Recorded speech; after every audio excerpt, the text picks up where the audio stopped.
네, 오늘 너는 항상 나와 함께 있으니 라는 제목으로 하나님 말씀 증거하겠습니다. 성경에서 이렇게 부르는 단어를 보신 적이 없으시죠? 거의 여기에만 나오는 굉장히 친밀한 표현인데 우리는 보통 부족해서 문제가 생긴다고 생각하거든요. 세상에서 그렇게 말하잖아요. 부족해서, 뭘 잘 못해서 문제가 생긴다고. 근데 진짜 부족해서 문제가 생길까요? 부족한 사람들이 모여 있으면 사실 문제가 뭔지 모르기 때문에 부족한 사람들이 모여 있을 때 문제가 그렇게 많지 않습니다. 왜냐하면 또 서로 부족한 걸 알기 때문에 감안하잖아요. 저 사람의 부족함을 인지하고 또 내 부족함을 알고. 그러니까 정말 부족한 사람들끼리만 있으면 그냥 서로 살아가는 게 오히려 좀 더 쉬운 것 같아요. 근데 진짜 문제는 온전한 사람들이 모여 있을 때 일어납니다. 그러니까 의로운 사람들. 예를 들어서 회사에서 일을 하셔도 똑똑한 사람들끼리 싸우죠. 그냥 일 잘하는 사람하고 일 못하는 사람하고 있으면 일 잘하는 사람이 일 못하는 사람을 늘 괴롭히는 거고, 근데 이 사람도 일을 잘하고 자기도 이 사람도 나름대로 일을 잘하면 그 두 사람은 늘 싸워요. 왜냐하면 자기 방식이 맞다고 생각하니까. 어떠세요? 이게 참 모순인데, 부족한 사람들이 싸워가지고 문제를 일으키는 게 아니고 온전한 사람들끼리 잘 다투고 또 자기가 그 온전하고 의로운 것을 어떻게든 지키기 위해서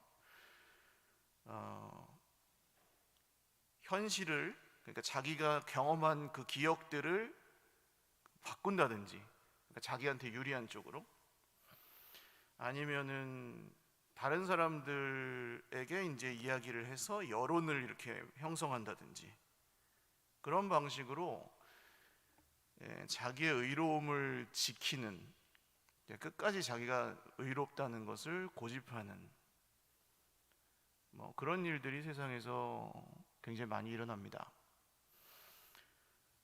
근데 세상에서뿐 아니라 그냥 모든 인간 안에 그런 본성이, 그러니까 보이지 않는 이기심이 있기 때문에 교회 안에서 만나는 거의 많은 문제들도 그런 거기서 시작한다고 보시면 거의 틀리지 않아요.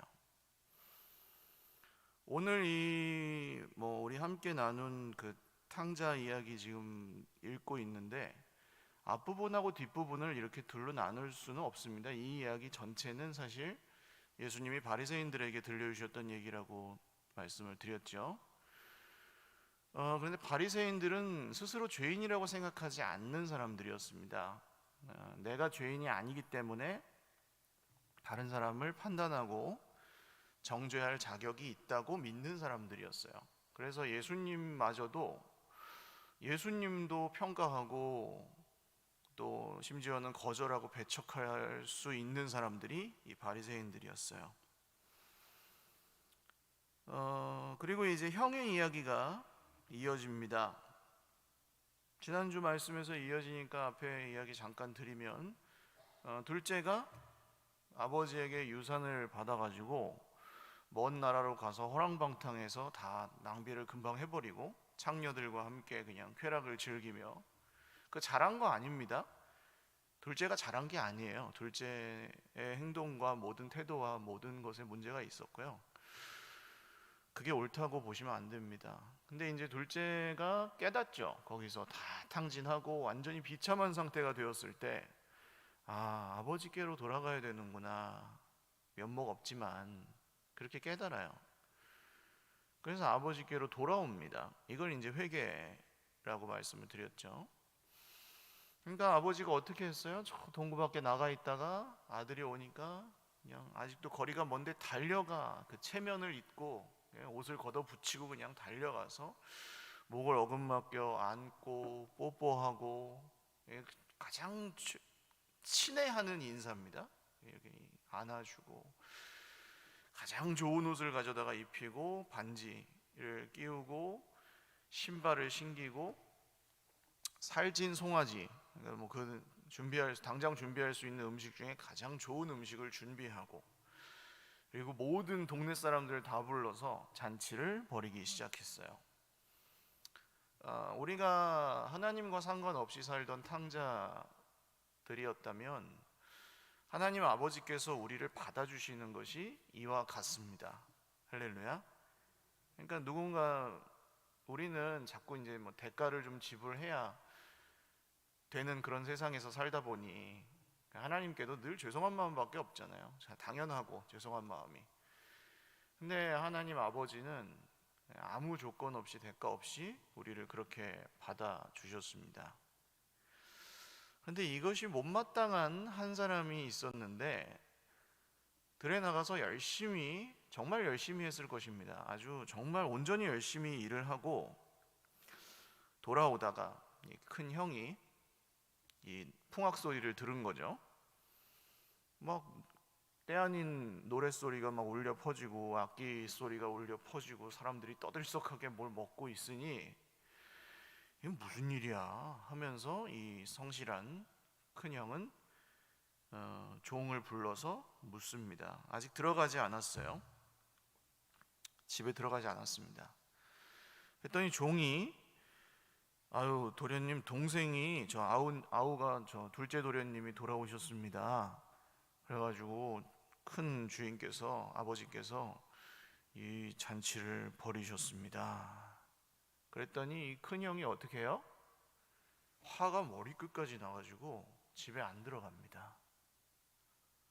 자, 근데 잘 생각해 보세요. 여기서 왜 화가 났을까, 이 사람이? 자, 화를 낼 이유가 있는지 한번 찾아보죠. 화를 낸 이유는 일단 동생이 돌아왔어요. 죽은 줄 알았던 동생이 죽었어야 되는데 돌아왔어요. 그래서 화가 났습니다. 그 아버지의 재산을 탕진한 페료나가 돌아왔어요. 그래서 화가 났습니다. 근데 집에서 말 잘 듣고 늘 열심히 일을 했던 나한테는 단 한 번도 그 송아지를 잡아준 적이 없는 아빠가 이렇게 표현할까요? 후레 자식이 돌아왔는데 송아지를 잡아주네요. 짜증이 난 거예요. 그래서 근데 제가 이렇게 얘기하면은 그 큰형이 좀 이해가 가시죠? 큰형 마음이 얼마나 섭섭했을까? 그렇게 성경 읽는 분들도 많더라고요. 큰형이 되게 섭섭했겠다.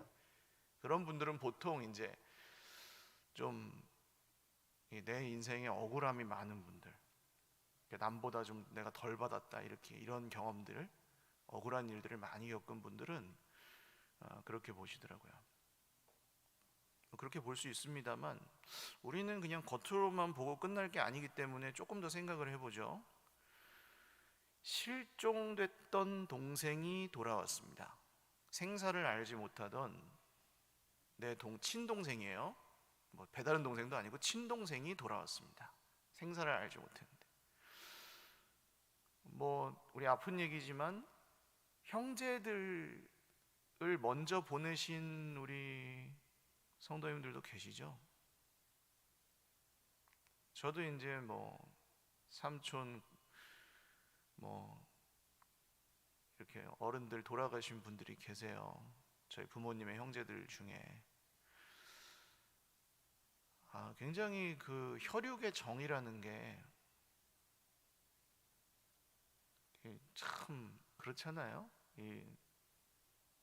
늘 속썩이던 동생이었어도 이 세상을 떠나면 그 사람 마음이 얼마나 슬픈지 몰라요. 살아 있어주는 것만도 고마운 거죠. 근데 오늘 이 큰형은 어떻습니까? 저놈이 죽지 않고 돌아와가지고 열받았어요.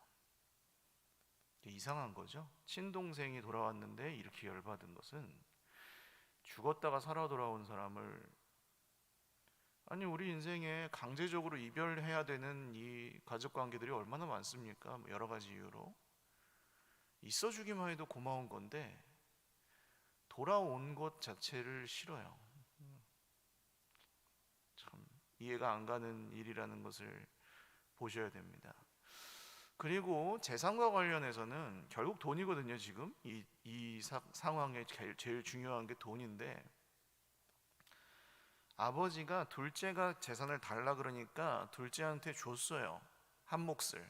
말씀드렸죠? 이 전 재산에서 세 몫으로 나눠 가지고 형제가 둘이면 장자한테는 두 몫을 주고 둘째한테는 한 몫을 주고, 넷이면은 넷으로 나눠서 두 몫을 형한테 주고 둘째 셋째한테 한 몫씩 주고, 이게 유대 율법이었어요.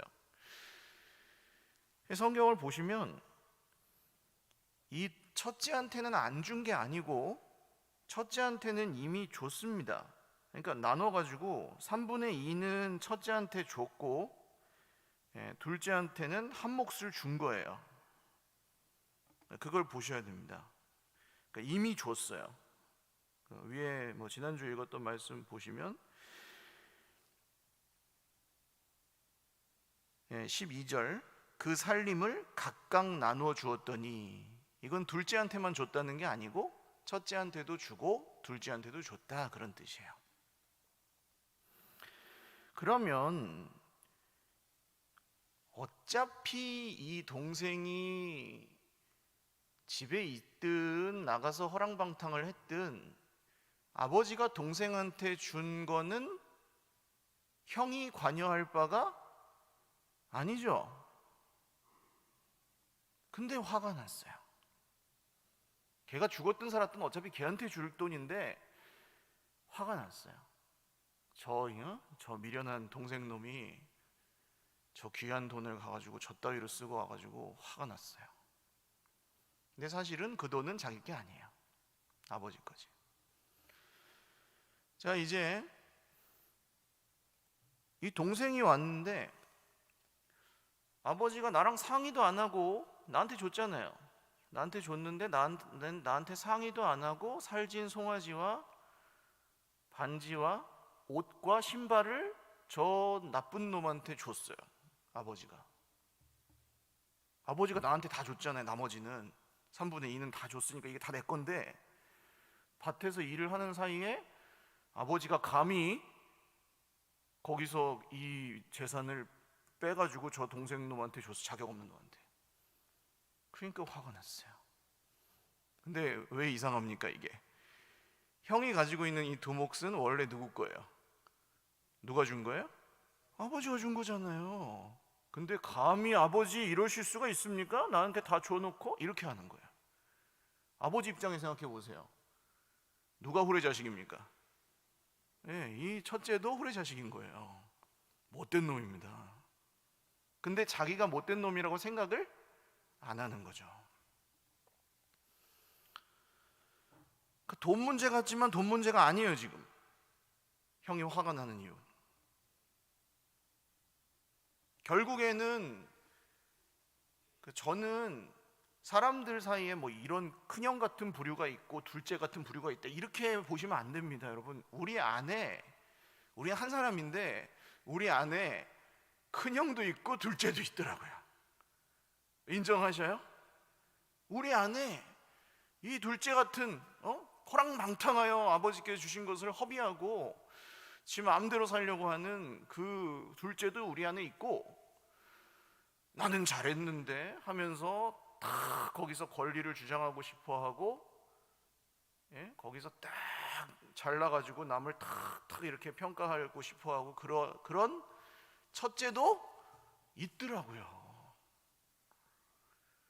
어떻게 그러는지 모르겠어요. 근데 왜 그러는지 이해가 안 가요. 왜 내가 이렇게 행동을 하는지. 우리 맨날 입버릇처럼 죄인입니다, 부족합니다, 연약합니다, 뭘 잘 모릅니다, 이렇게 말은 잘하는데 이 안에 첫째가 막 꿈틀꿈틀 살아 움직일 때는 다 알고요, 다 옳고요, 다 옳게 만들고요, 다 이겨야 직성이 풀리고요. 이 무서운 첫째입니다, 우리 속에 있는.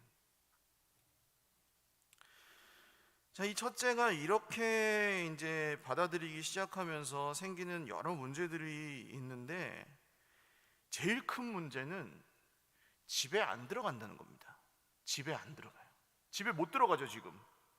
자, 지금 아버지 집에는 잃었던 생명을 찾은 기쁨이 가득하죠. 동생이 돌아왔으니까, 잔치를 벌이면서. 근데 이 큰형은 사실 이 잔치에 쓰이는 모든 그 송아지나 동생한테 준 그런 물질들이나 이런 모든 것의 주인으로서 아버지께 받았지만 그 안에 들어가서 잔치를 즐기지를 못하죠. 얼마나 이게 서글프고 불행한 일입니까? 아버지가 나와서 불러요. 아버지가 들어와라. 아버지가 알죠. 이제 왜 화가 났는지, 큰형이. 화가 나는지 아니까 나와서 부른 거예요. 제가 만약에 이 아버지였으면, 너 이놈의 자식 내가 준 거잖아. 어디서 지금 이따위로 행동해? 이랬을 것 같아요. 네 것도 다 내가 준 거잖아. 뭐 그걸 고가워해? 이랬을 것 같아요. 근데 이 아버지는 제가 지난주에 말씀드린 허비하는 아버지라고, 사랑을 허비하시는 아버지라서 바보처럼 와가지고 또 달래요, 아들을. 하면서.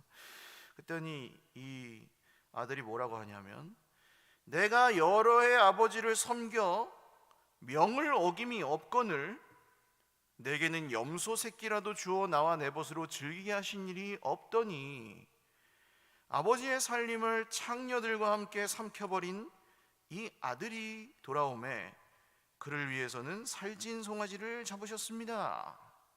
이게 지금 그냥 사실을 이렇게 말한 게 아니라, 아버지, 나는 이렇게 잘해도 염소 새끼 한 마리 준 적이 없으면서 저 후레자식이 돌아온 거 가지고는 송아지를 잡아요? 아유, 송아지를 잡으셨군요. 이렇게 이제 비꼬는 둔 거예요. 아버지 입장에서는 기가 차지 않겠어요? 아버지는 지금 얘한테는 한 몫을 줘갖고 얘가 탕진을 했고, 얘한테는 두 몫을 줬잖아요. 염소 새끼가 문제가 아니고 살찐 송아지가 문제가 아니고, 그게 포함된 그 모든 걸 다 줬거든요, 얘한테. 근데 그거 송아지 한 마리 억울한 거예요. 신기하죠? 이게 공평하지 않은데 자기는 공평하다고 믿는 거예요. 이 큰아들은 자기가 공평하지 않은데. 그래서 그 잔치에 들어가지를 못하고 있습니다.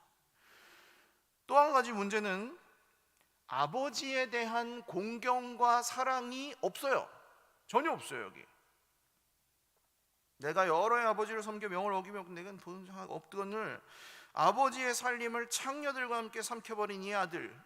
여기서 이제 이 아들이라고 하는 건 네 아들 그런 뜻입니다. 네 아들, 내 동생 아니고 당신의 아들이 돌아오셨네요, 이런 뜻이에요. 이거 아버지한테 할 얘기입니까?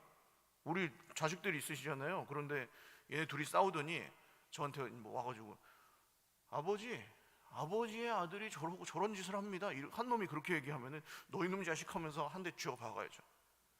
어디 감히 부모한테. 근데 그렇게 표현하는 거예요. 아버지를 완전히 무시해. 왜냐하면 자기한테 상의 안 했거든, 이 송아지 잡고 하는 거를. 이거 하나님과 우리와의 관계에 대입해 보실래요? 하나님,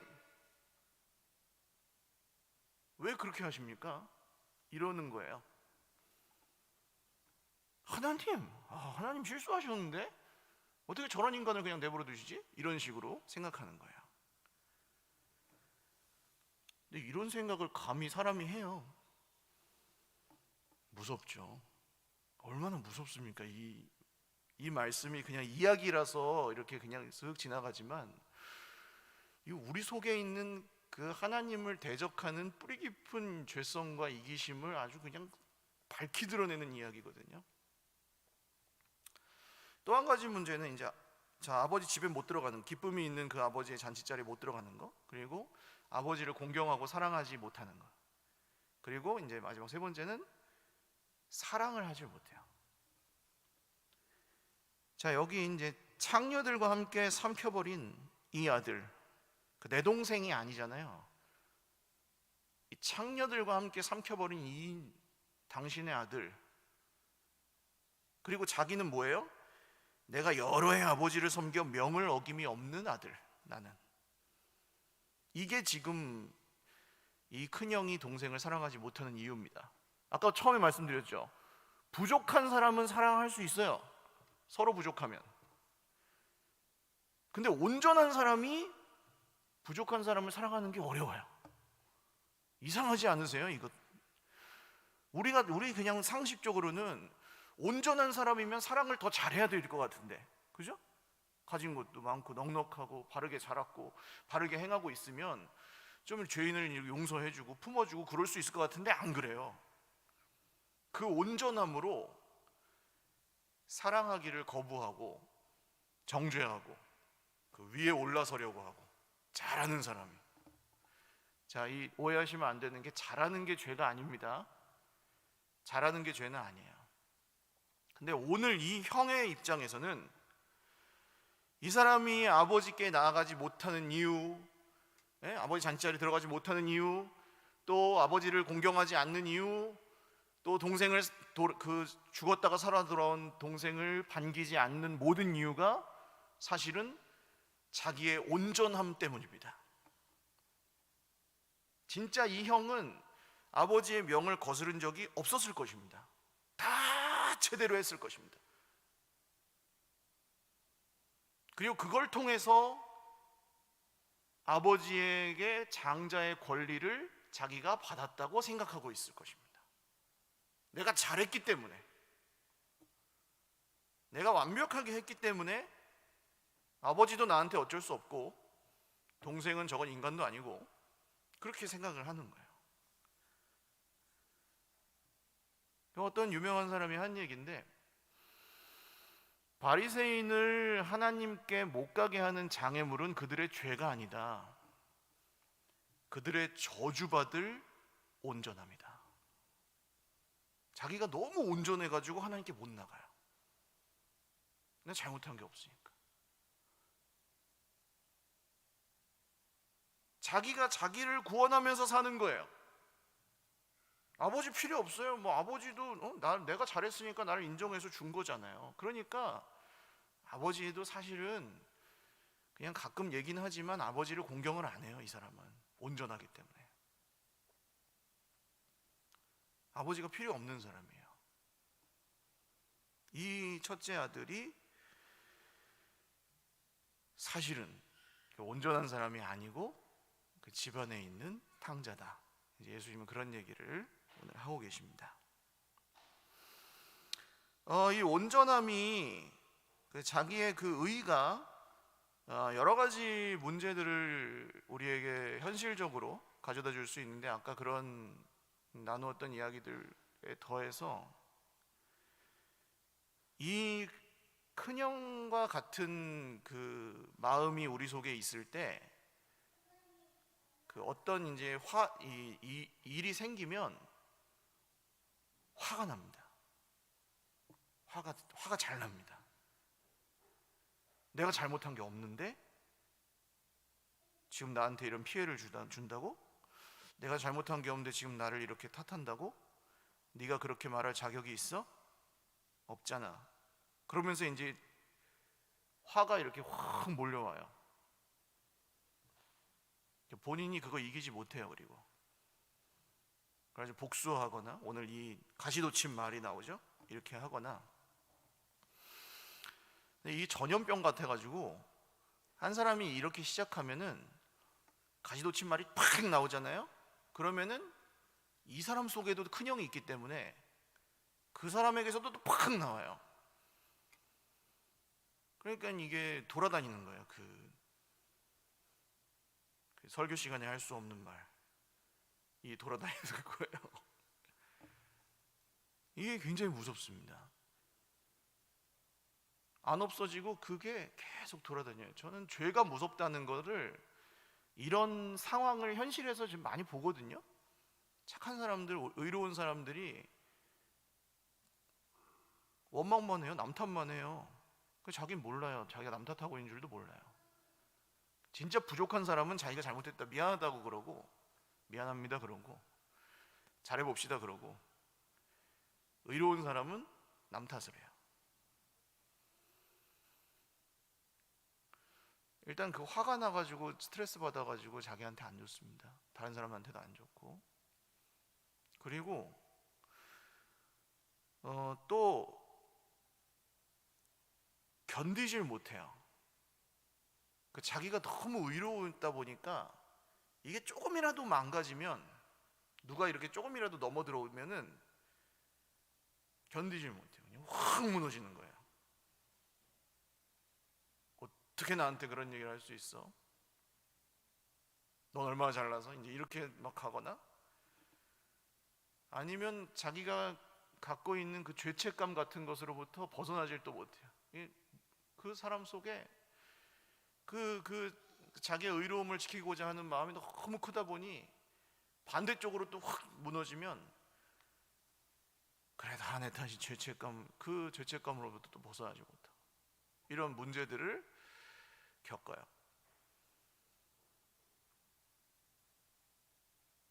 그러니까 이게 사실은 둘째가 있든 큰형이 있든 우리 속에 이런 것들을 가지고 살아가면 사람은 자기도 병들고 다른 사람들도 병들게 할 수밖에 없는 인생을 살아간다는 것입니다.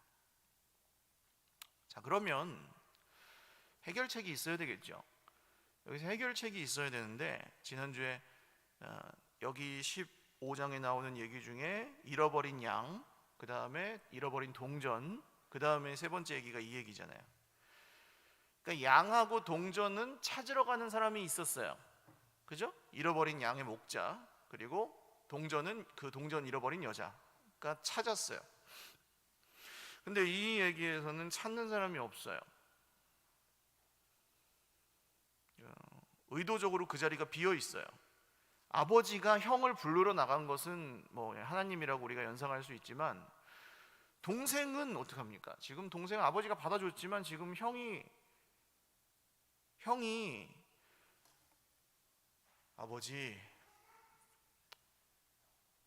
제가 억울하지만 동생이 살아 돌아왔으니까 송아지 잡아준 거 잘하셨어요.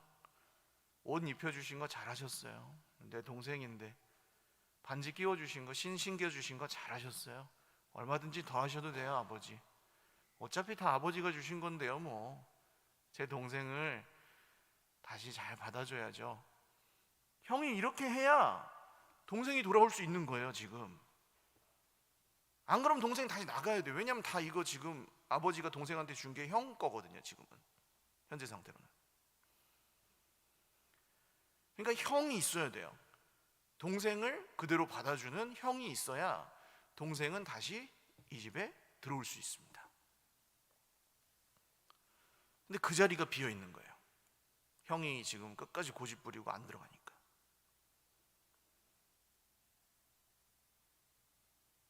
그래서 우리가 이제 이런 둘째라고 한번 생각을 해보시면, 솔직히 내 동생이 이렇다, 그럼 찾으러 가야 안 가요? 우리는 어때요? 내 동생이 이런 짓을 했다. 여러분, 성경이 뜬구름 잡는 얘기가 아니에요. 우리 형제 사이에 문제 생기는 가장 큰 이유가 뭡니까? 솔직히 돈이거든요. 이것 때문에 형제가 아니게 되는 경우가 많아요. 아픔이죠, 아픔. 근데 100% 공평한 게 없으니까 다 그런 문제가 조금씩은 다 있어요. 형제들이, 거의 모든 분들이. 그런 아픔 때문에 사랑하는 것을 잃어버리고, 나도 알아요, 그거 뭐 돈 몇 푼이라는 거 사실은. 근데도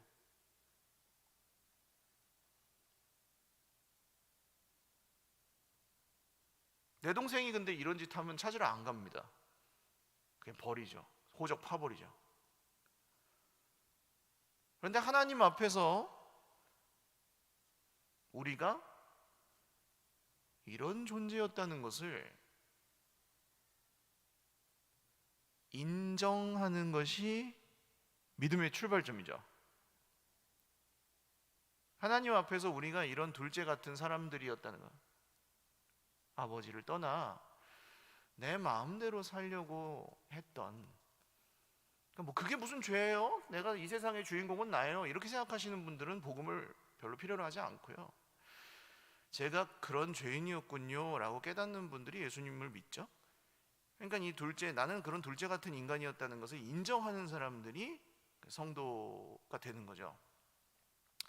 그런 사람들을 찾으러 가시는 형이 있는데, 이 이야기에서는 형이 찾으러 안 가지만 허랑방탕하여 그 돼지우리간에서 돼지 꿀꿀이죽을 먹으려고 해도 그것도 없어서 못 먹는 이 둘째를, 그런 우리를 찾으러 오신 분이 있는데 그분이 예수님이라는 겁니다. 오늘 이 이야기에 이 빈칸이 가리키는 분, 그분이 예수님이에요. 그리고 우리가 하나님께 범한 것들은 이 둘째가 그 아버지의 재산을 탕진한 것보다 더 큽니다. 그래서 이 형은, 우리를 찾으러 오신 예수님은 당신의 목숨으로 대가를 지불하셔서 우리를 살리시고 받아주실 수밖에 없었습니다. 이게 복음입니다. 솔직히 말하면 우리의 이 속 마음을 비디오로 다 촬영해가지고 여기서 튼다고 생각해 보세요. 나도 싫은데, 그게 나도 그런 내가 싫은데 내 옆에 있는 형제가 그 모습을 보면 나랑 친구 하겠습니까? 형제 하겠습니까? 안 할걸요? 아유, 저 사람이 저런 사람이었어? 아유, 겉으로는 괜찮아 보였는데 속으로는 다 저렇게 호박씨 까고 있었구나, 그럴 거 아니에요. 그래서 누가 그러더라고요. 누가 나한테 뭐라 그러면 고마워해라. 나한테 욕을 하면 고마워해라. 왜냐하면 그 속에 있는 진면목까지 알았으면 더 했을 것이다. 그런 얘기를 하더라고요.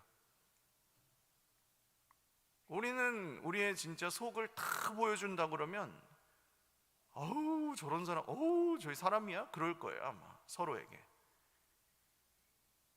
그런데 그런 우리를 향하여 오신 분, 우리를 찾으러 오신 분, 우리를 살리러 오신 분이 예수님이에요.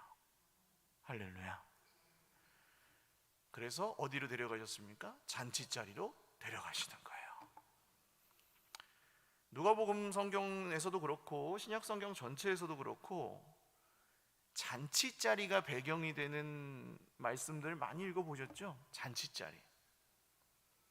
그 잔치자리에는 뭐가 있습니까? 오늘 32절 한번 보실까요? 32절 읽어볼까요?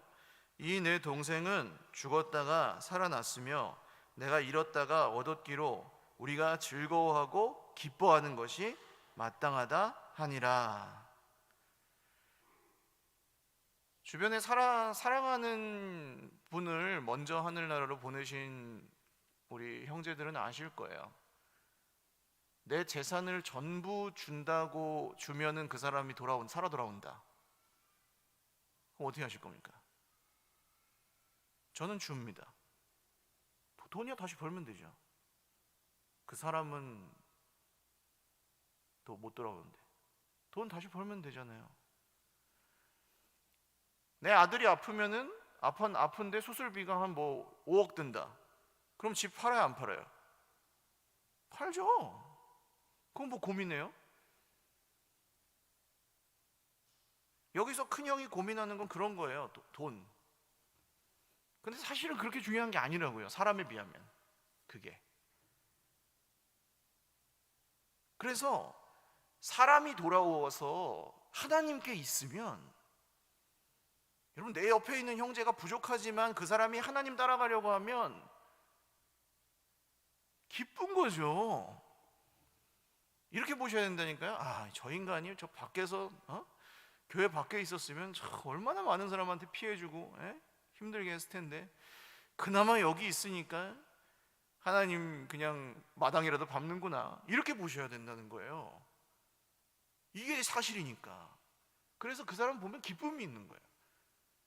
근데 그 사람이 그냥 가만히 안 있고 주님께서 그 사람을 돌보시고 자라게 하셔가지고 1년 지나 보니 저 사람이 옛날에는 말도 좀 참 그렇게 하고 뭘 또 모르면서 참 잘난 척하고 맨날 지가 의롭다고 막 쑤시고 다니고 그러더니 이 사람 좀 변했네. 할렐루야. 이렇게 되셔야죠. 그러니까 여기에는 기쁨이 있는 거예요. 이 잔치자리에는 기쁨.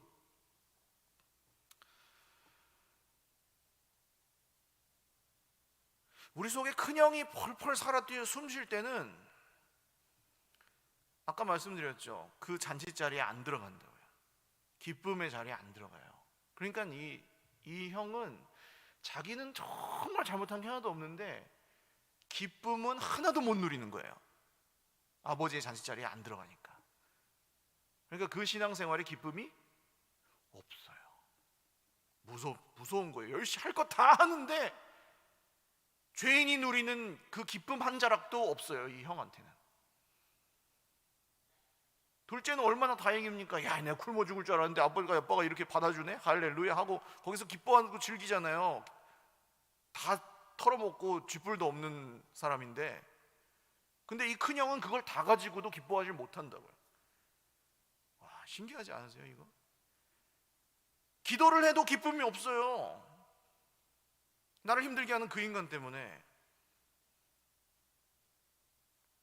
아버지께 늘 원망이 있고, 왜 저 인간한테는 주고 나한테는 안 주십니까? 아버지? 이것 때문에 아버지를 향한 감정이 늘 안 좋아요. 큰형이 살아 숨쉬고 있기 때문입니다. 저는 제 속에 그런 것이 있다는 것을 발견했을 때 제 자신이 싫어서 견딜 수가 없었습니다. 이 인간이 썩어도 어떻게 이렇게 썩을 수가 있냐? 예? 자기는 생각을 안 하고,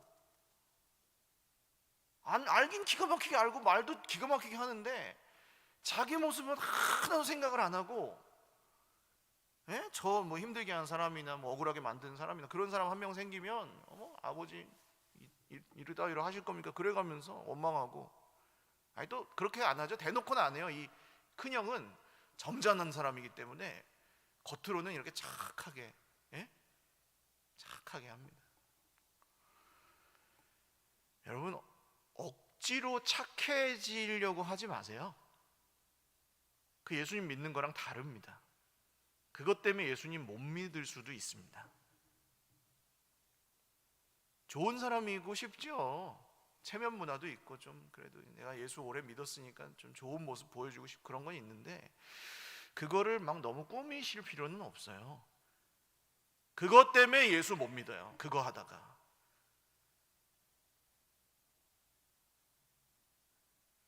그래서 저는 우리가 공동체 안에서 무슨 일을 하느냐보다 훨씬 더 중요한 것은 우리가 공동체냐가 훨씬 더 중요하다고 생각해요. 저도 그렇거든요. 꾸역꾸역 참고 그냥 뭐 내가 할 일이니까 힘들어도 하고, 뭐 고생하는 거 뭐 누가 알아주지 않지만 뭐 알아달라고 하는 것도 아니지 뭐 하면서 하고,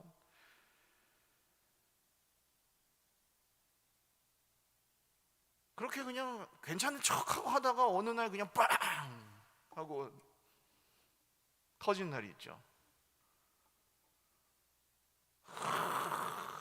하면서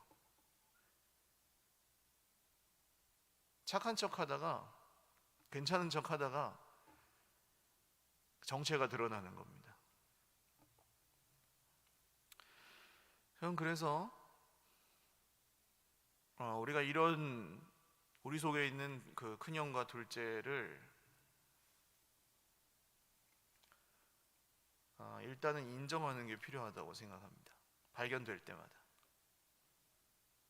그냥 그래요. 그게 뭐 나는 다른 사람보다 더 악해 뭐 이게 아니고 그냥 그렇다고요. 인간이, 내가 그걸 인정하는 게 이제 첫 번째. 두 번째는 나도 그런 내 모습을 보면은 참 혐오스럽고 막 비참하고 그런데, 그런 나를 아무 조건이나 대가 없이 찾으러 오신 예수님이 계시다는 것을 믿는 것입니다.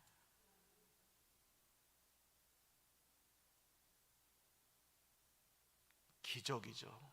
무슨 기적이 더 필요해요? 암병 낫고 뭐 눈 멀었던 게 보이고 그런 거 필요하십니까, 여러분? 이게 기적, 얼마나 큰 기적인지를 알면 다른 기적이 뭐가 필요합니까? 더 이상. 내가 받아들여질 만하다고 생각하는 사람들은 자꾸 다른 기적 달라 그러거든요. 꿈과 환상과 계시로, 기적으로. 아니에요. 내가 받아들여진 게 그것보다 더 큰 기적이에요. 큰형의 함정에 빠지시면 안 돼요. 또 한 가지는 우리가 그렇다는 것을 인정하고 예수님을 믿었다면 그 다음에는 서로를 불쌍히 여기는 것입니다. 에휴, 불쌍하다, 불쌍해, 이거 말고 긍휼히 여기는 것입니다. 친절하게 대하는 것입니다. 죽었다가 살아온 사람이라고요. 하나님에게서 끊어져서 완전히 망할 인생이었는데 주님의 기적적인 구원의 역사로 살리신 귀한 사람이라고요. 이렇게 꽃받침을 한번 해보세요. 꽃받침. 다 따라하세요. 따라하셔야 설교가 끝나요. 한번 보세요. 이제 서로 얼굴을. 이뻐요, 안 이뻐요? 이쁘죠? 왜 이쁘느냐? 주님께서 당신의 생명을 바치셔서 저 허랑방탕하여 죽을 수밖에 없는 탕자를 여기 생명의 기쁨의 잔치자리로 데려온 사람들이기 때문에. 할렐루야. 이렇게 보는 것 말고는 저는 교회를 할 수 없다고 생각합니다. 어딜 가면 문제가 없고 어딜 가면 마음에 안 드는 인간이 없어요.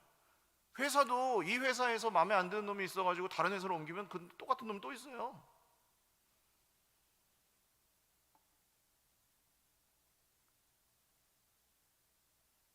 목사님들끼리 모이면 문제 없는 줄 아세요? 다 똑같아요. 목사 비하 발언이 아니라 다 우리가 이렇기 때문에 오히려 온전하다고 믿는 사람들끼리 있으면 진짜 힘들어요. 행동 하나하나, 말 한마디 한마디가 너무 무서워요. 하기가 언제 책 잡힐까 몰라가지고 뒤에 가서 욕하고. 그러나 우리가 서로를 정말 이 예수님께서 이 형이 잃어버린 우리를 찾아오셔서 건지시고 구하셨다는 것을 믿으면 서로를 조금 더 긍휼히 여기고 친절히 대하고 불쌍히 여길 수 있을 것입니다. 그렇게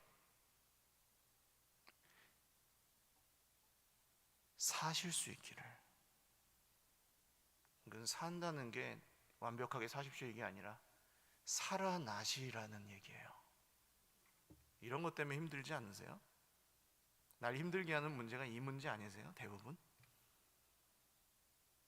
내 속에 내가 너무 많고 주변에 있는 인간들이 둘째 같기도 하고 첫째 같기도 하고 나도 그렇고 알면서도 못하고.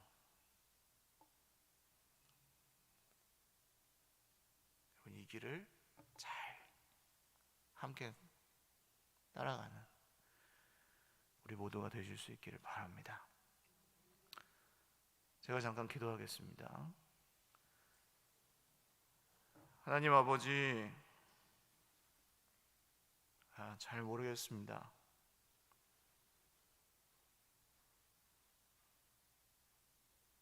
온전히 살려고 남한테 피해 안 주려고 나름대로 희생도 하고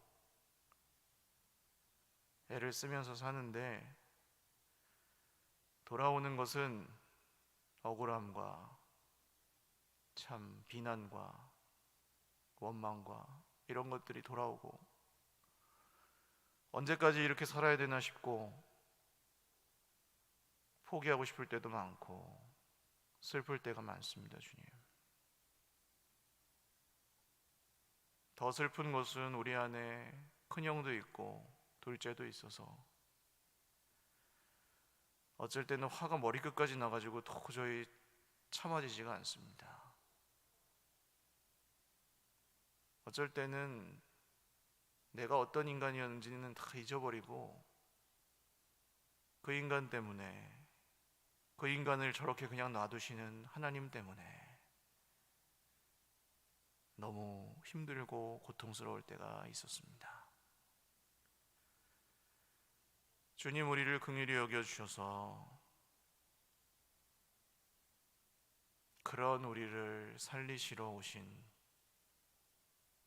정말 참 우리의 형이 되어주시는 주 예수님만 믿고 주 예수님만 구주로, 주 예수님만 주인으로 섬기는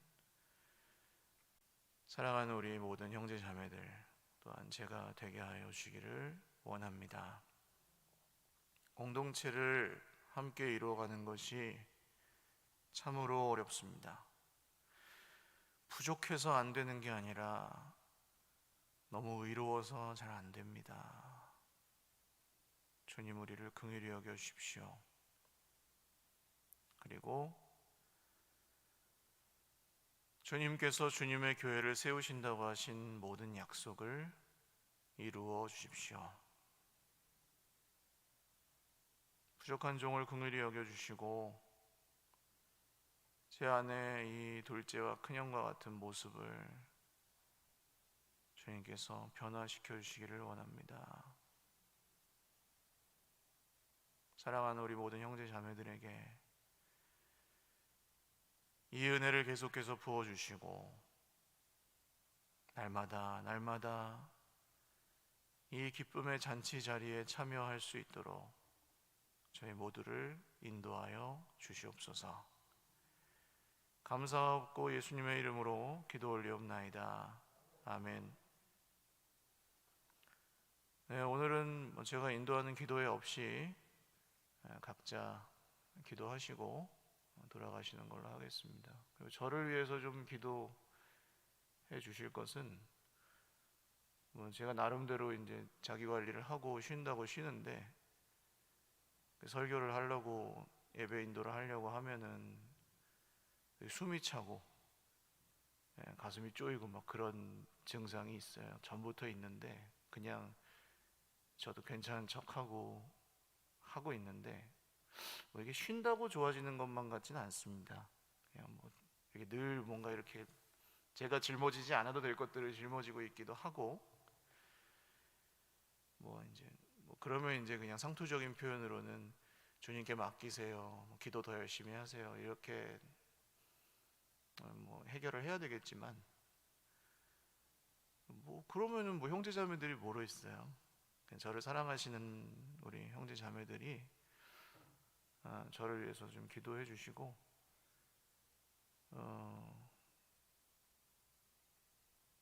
잘 회복해서 또 건강하게 우리 교회의 다음 걸음걸음을 어쨌든 제가 또 이끌어 가야 되니 주님이 이끄신 대로 잘 따라가야 되니까 잘 따라갈 수 있도록 위해서 기도해 주시기 바랍니다.